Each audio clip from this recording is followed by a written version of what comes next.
Hello, everyone. Happy Friday. Thank you all so much for tuning in. Those of you that are here live and those of you that watch the replay, I would love to hear where you are tuning in from. My name is Leah Gervais. I am the founder and the creator of urban20something.com, and I am interviewing one of my biggest role models in the world, Ann Shoket. So this is a very exciting time. We're very lucky to have her here. And so we are going to get right into the advice she has for us, but I'm going to give her a bit of an introduction first. So thank you so much for being here, Ann.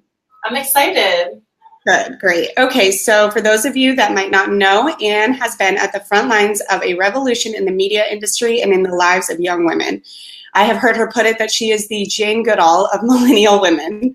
As the former editor-in-chief of 17 magazine, Ann was able to lead editorial that was authentic to young women's evolving values and push the boundaries of digital print and cross-platform content.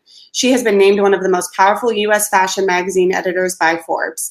She is the author of The Big Life, and she leads a community of badass babes, both on and offline. She works tirelessly to continue shaping our national conversation about the power of millennial women. And I met Ann, she probably doesn't even know this, but there it is, awesome. I met Ann for the first time at the Soho House here in New York City years ago. And, oh shoot, someone's saying that they don't hear anything. Thank you guys for telling me. What could be wrong? Is it still not working, everyone?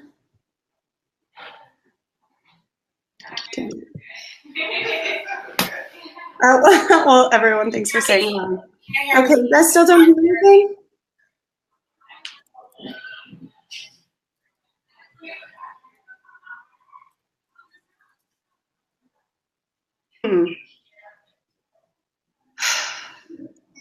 What could be the problem with that? Okay, well, let's try without my microphone. Can you guys hear now? Yay, okay. Yay, okay, great. Sorry, everyone. All right, thanks for letting us know, you guys. Well, I'll just briefly read her introduction again so you guys can hear, and then we will get on to her. So Ann has been at the front lines of a revolution in the media industry and in the lives of women. I have heard her put it that she is the Jane Goodall of millennial women. She is the former editor-in-chief of 17 magazine, and she was able to lead editorial that was authentic to women's evolving issues and push the boundaries of digital, print, and cross-platform content. She is named one of the most powerful U.S. fashion magazine editors by Forbes, and she is the author of The Big Life. She leads a community of badass babes, both on and offline, and she works tirelessly to shape our conversation about the power of millennial women. And I first met Ann at the Soho House here in New York about 2 years ago, and of all the networking events and book talks and all the kind of things I like to go to here in New York, she really just stuck with me. I was so impressed by her authenticity and relatability and inspiration. So ever since, I have really followed her. I love her book, The Big Life. And Ann, as I said, you're such a big role model to me, and this is one of my big life moments. So thank you so much for being here. I'm so excited to be here. Of course, I remember meeting you. And you've hosted a Badass Babes dinner, right? I Skyped into one of your dinners, which was so amazing. Like, you had all these women gathered around your apartment, like women everywhere. So I am thrilled to do this for you and to be part of your big life and to your Badass Babe squad. So great squad. So yay. Thank you all for watching as well and tuning in. And please let us know where you're tuning in from. I love hearing where everyone's located. Okay, so Ann, you were the editor-in-chief of 17 magazine for the better part of a decade. And so seeing all you did, you know, what would, in a short answer, I'm sure you could talk on and on about this, but what is so profound about millennial women in comparison to the generations above us? So when I was at 17, I started there in 2007. And so it was the year of Lauren Conrad, and everyone wanted to be blonde and tan and drive their Mercedes SUV through Southern California. And then we had a terrible recession, right? And so suddenly the Mercedes was a fantasy. And instead of, like, you know, going out for frappuccinos, we were making our cappuccinos at home and shopping in our closets, and it was a real drag. But I became, like, acutely aware that it was a defining time for this generation of young women, that young women who were just coming into their own, who had the financial rug pulled out from underneath them and their families. They reacted rather than sort of retreat or stick with the status quo or get lower paying jobs. They reacted to this moment with tremendous ambition and drive. And it was a radical departure from where we had been, right? We'd been in this moment of Lindsay Lohan and Paris Hilton and the rise of the Kardashians in the early 2000s, right? And I mean, it's so crazy to even think about it now. This worshipfulness of wealth and flash, right? In a way that we just don't have now. Like, it was a total reset. And now we've replaced all of that, we've replaced it with like worshipfulness of success and power and influence, that this generation of young women got motivated to achieve and succeed. And, there's a lot of other pieces at play too, like the rise of social media, where you have control over your message and over, like, here you are and your side hustle. You've put together a business of women there. You have a platform to say what you want to say in the world. We didn't have that in 2007, right? You could post. It's so crazy to me when I see my Facebook, the memories they show you, and they show me memories from 2007 or 2008 or 2009. And my memories are it's like a text status update. Like, you couldn't even put a picture in. Right. So, yeah. What are you doing? You didn't have to. Yeah. Ann is, or something. It's crazy. So all of those pieces came together to be this amazing, the amazing ingredients for a revolution that is being led by young women. And so, I had the honor of being the editor of 17 at such an important time, and to be there talking about things that matter to young women and how, and to feed those dreams you had about how your life was going to be bigger and more meaningful and different than the generation of women who came before you. So that's where the big life comes in. When I left 17, I knew I wanted to continue this conversation with young women, talking about the things that matter in their life. And so I wanted to move into the next phase of your life. I'd spent all this time saying, here are your dreams, let's work on them together. And then this is the guidebook for getting those dreams. And that's what the big life is about. I love that. I love it. And I love the book, and that all resonates so much with me. Some PTSD from the recession, but I am proud of how our generation handled it. And so I want to pick out one part of the big life, the part that my platform is really all about, which is this piece on side hustling and our generation, all about, having multi-passions, having multi-streams of income. And so I know you have a chapter in your book about it, so I know you know how relevant it is. And I guess, what advice do you have about it? What do you see both as a cheerleader for millennial women who you so badly want to succeed, and also a former employer, and do those contradict them? And I'd love to hear your take on it. So the side hustle is the most important thing that you can do. So when you're just getting started in the world, you have to get a job. Get a job, any job. I think that's chapter 2, right? Get a job, any job. And you have to learn how the world works. You have to understand yourself. You have to learn, do I like to work solo? Do I like to work in an office? Do I want to have flexible hours? Would I much prefer to go to work, do my job, come home? You need to understand how work works. And so get a job, any job. And that's just to pay your bills, right? To learn how the world works and to pay your bills, because you got to pay your bills, right? You got student debt. But the side hustle fills in the blanks for what your job is not giving you. And let's be honest, we've moved beyond this idea that your job can be everything for you. And as much as we work on work and life coming together, it still can't be everything. And so your side hustle fills in those blanks. What are you missing? Are you missing community? Then your side hustle needs to give you a community. Are you missing meaning? Do you have a job that just isn't you're learning, it's fine, whatever, but it's not speaking to your heart? Your side hustle needs to speak to your heart. Are you not in charge in your day job, and you want to have something of your own That's what your side hustle is. When I was coming up in the world, we didn't even have the turn of phrase side hustle, though I had a side hustle. I was an assistant at the American Lawyer magazine. And so I filed reports and answered the phone and ordered tuna fish salad for my boss and tried really hard not to get fired. And I really was just nuts and bolts learning how to be a reporter, actually. And it wasn't very fulfilling. And so it was actually it's weird to say, it's the beginning of the internet, and I launched my own website. It was this indie cool downtown website. And it was by day I was an assistant, and at night I was editor-in-chief. And I'll tell you the truth, the things that I learned by being editor-in-chief of my own side hustle in 1996 was, I know it sounds a million years ago. We were that's what No, I think it's awesome that you were launching a website and everything. Yeah, the internet, we didn't even have I don't even know. It was 1996. I don't know what we were doing. But the things I learned are still things that I use today.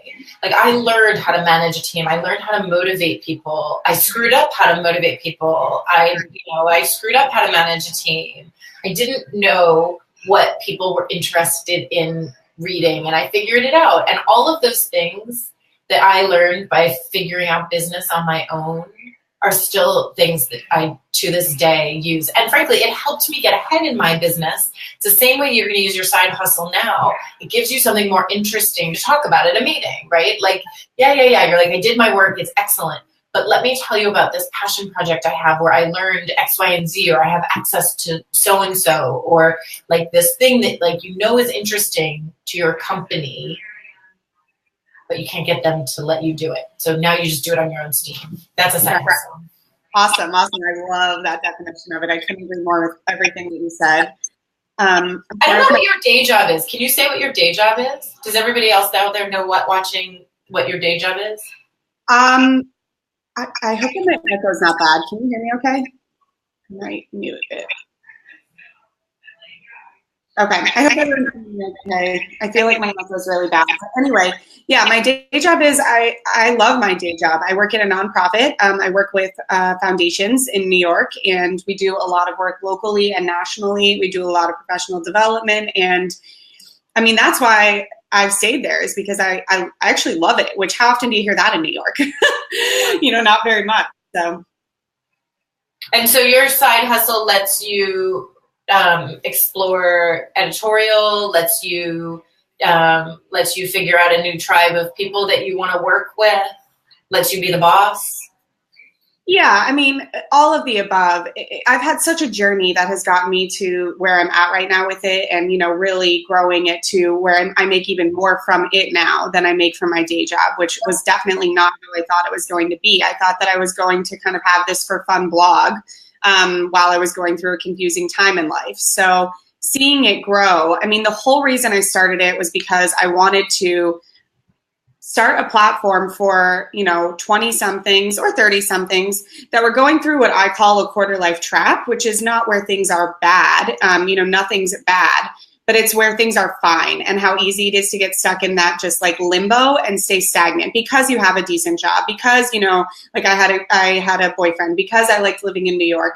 Things weren't bad, but I wasn't really, really fulfilled. And I was so lost toward what that meant. I had no idea what I was going to do. I didn't know what I wanted my career to be. So I quit my job and traveled for a while by myself, and kind of eat, pray, love, if you will. And so I started my website to be a blog, basically, to share with other people that, they're not alone if they're feeling lost. They're not alone if they don't know what they want to do with their life. They're not alone if they want to travel alone. And as I learned more and more how to make money online, how to, have a gap in your resume, how to do all these things that basically I was told I shouldn't do, and I sort of did anyway, then I started writing more about it, and then I started monetizing it. And so seeing it grow and just seeing the need for what I originally was suffering with has been the most rewarding thing of my life. And for a while, you know, on the surface, what you're saying about purpose resonates with me so much, because I thought, you know, I work at a nonprofit that on paper is full of purpose. You know, it's so easy to help people.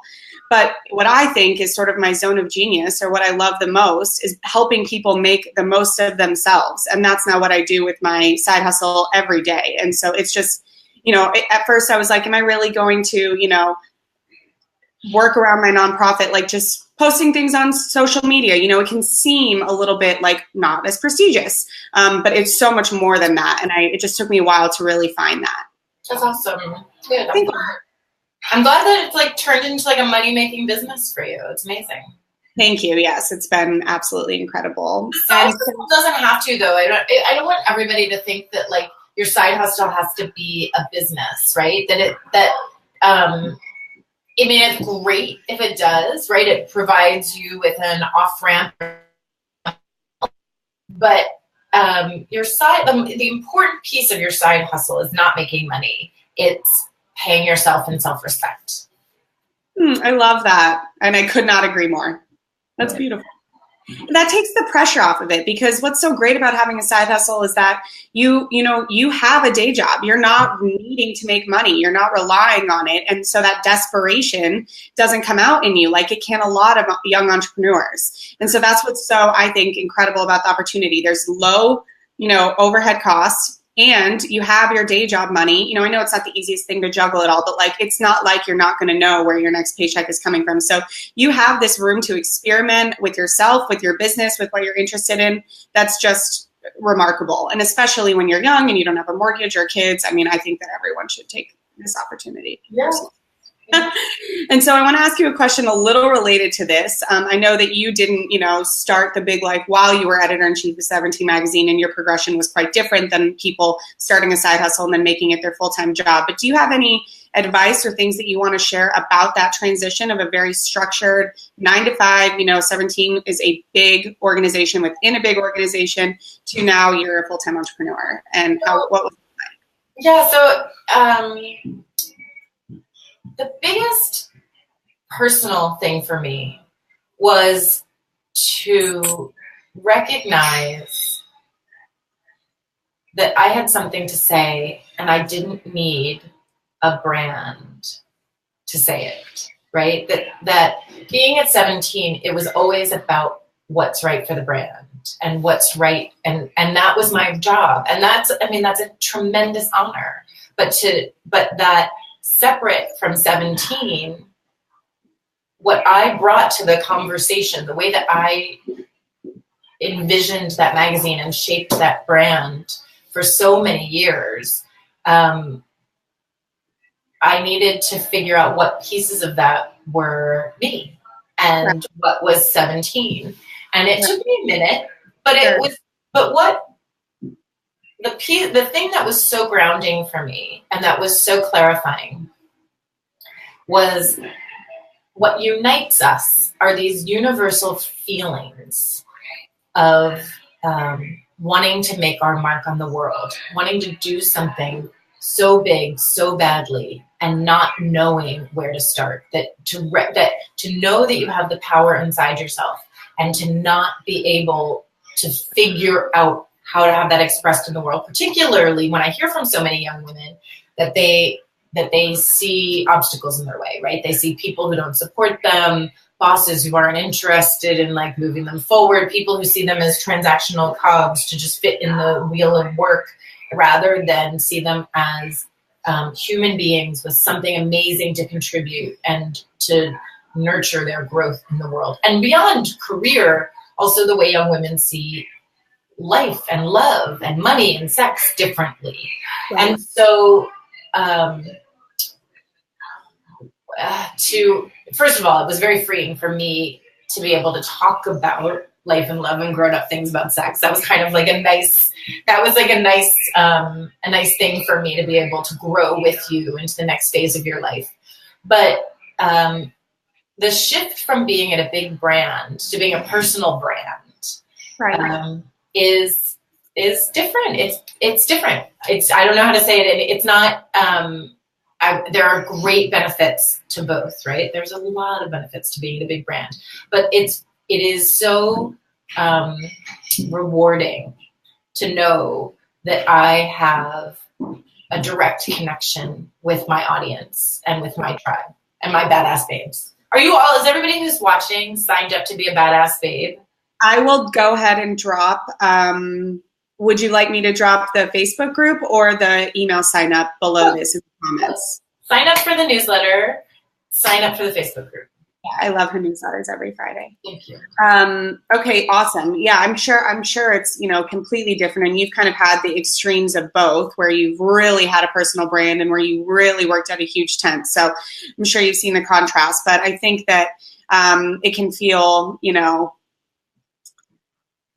I think that the difference is sometimes bigger than we give it credit for, especially for younger women who haven't been in a career as long. They might think, oh, well, it's not going to be all that different. I'm just going to work for myself. And I think that the difference is a little more dramatic than we might think. I mean, so it's funny, like all the things about working for yourself that are different are, like you have to build your own tribe and your own community, and you have to find the people around you. It's not kind of built in who are the people who work with you and work for you. Right. You have to be rigorous about your time and your attention and your energy, which is so important, right? You could find yourself completely tapped out in the wrong direction because your days are your own. Right. But I find that the thread that's so important to me is that I have a mission.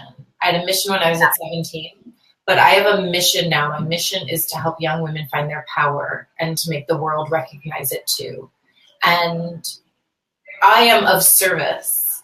Right? It's not that what I'm doing is not just about like, oh, it's the Ann Shoket show, right? That I am of service to my audience and to my tribe. And that's what's so important. And the conversations that you and I are having, the conversations that I have in my newsletter and that we have in the Facebook group, that's deep, important stuff. And it's not like, I'm not coming in and saying, hey, you guys, like, I totally have this stuff figured out. Let me just tell you how it goes, right? Like, I'm saying we are in this together.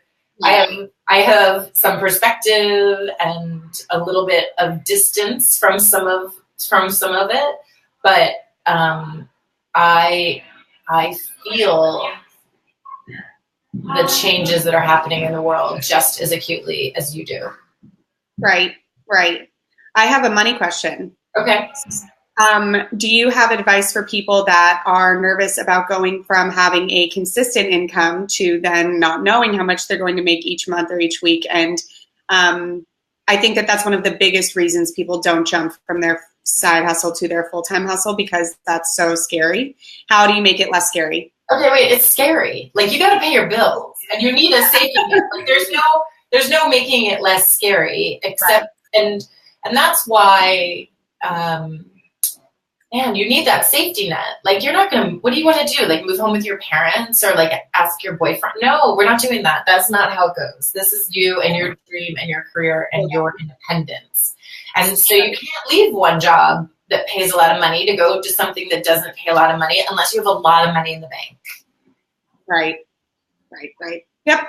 This is a very simple answer, but I think what you said is so important about, it's still I think, and what I've even seen from friends in New York that have done this, is even when they have 6 figures in the bank, it can still be scary. So recognizing from the beginning that the fear isn't going to go away. You're always going to feel that pressure and trying to move forward with it instead of waiting to no longer be afraid, because that's never going to happen, and then you're never going to quit your job or really do anything that's risky. I think that there are, I did a talk recently with a woman who I really respect, who founded Stash Wealth.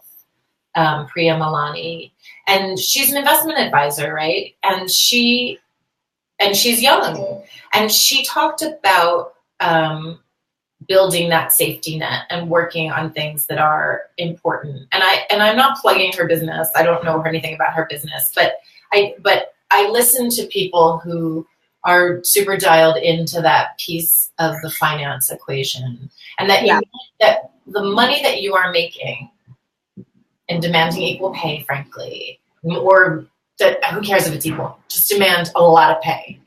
And that money is freedom, right? It's exactly not about buying handbags or shoes or anything. It's freedom to know that your rent is paid, right? Your bills are paid, your student loans are paid, and that you have space in your life to do the things that matter to you. Because if that's not taken care of, you have to do the things that matter to somebody else. Right. That's a great way to put it. Okay, so we only have a couple minutes left, Ann. This has been amazing, but I want to ask you a final question to make sure we get it in. So I guess what's the number one piece of advice you give millennial women, and in my bias, especially those with side hustles? You've given us so much, but if you have like one big takeaway, or I always like to ask what you would have told yourself 10 years ago or 20 years ago, however long you want to go. Forget about the things that you should do and focus on the things that you want to do. You said it in the beginning about this path, right? You said that you're on a track. Yeah. And it's easier to be on a track. It feels like some decisions are made for you, or at least the decisions are narrowed down to two choices, this or that, East Coast, West Coast, right? Big company, small company. But the things you should do are somebody else's idea of what it means to live the big life. And the big life is life on your terms. And it's about crafting a vision and going for it and putting the pieces together and strategizing around it. And most importantly, finding a tribe of women, a sisterhood of women who are going to be in it with you and who are more than just supportive and encouraging. We're going to help you work through the nuts and bolts of moving ahead in the world. And so forget about the shoulds is the most important piece, the best message. Incredible. Great. All right. Well, thank you so much. Do you have anything you want to leave us with? Or I think that's pretty much the mic drop is. Look, I would love to stay in touch with everybody who's watching. Please sign up for the Badass Babes. Facebook, AnnShoket.com. I would love for you all to have your own copy of The Big Life. I'm excited. I still love this book. It is great. Like a year ago, and I still feel like, I just loved writing it. I love talking about it. It's really, when you tell me that it resonated with you and that maybe it went with you on vacation, or it was tucked next to your nightstand, or that there are women who message me and say they've read the book more than once and go back to passages they've underlined. There's nothing more amazing than that. And so I thank you for that. But I would love for everybody, spread the word, right? Spread the word, life on your own terms. We got a comment that said they reread it all the time. Oh, thank you.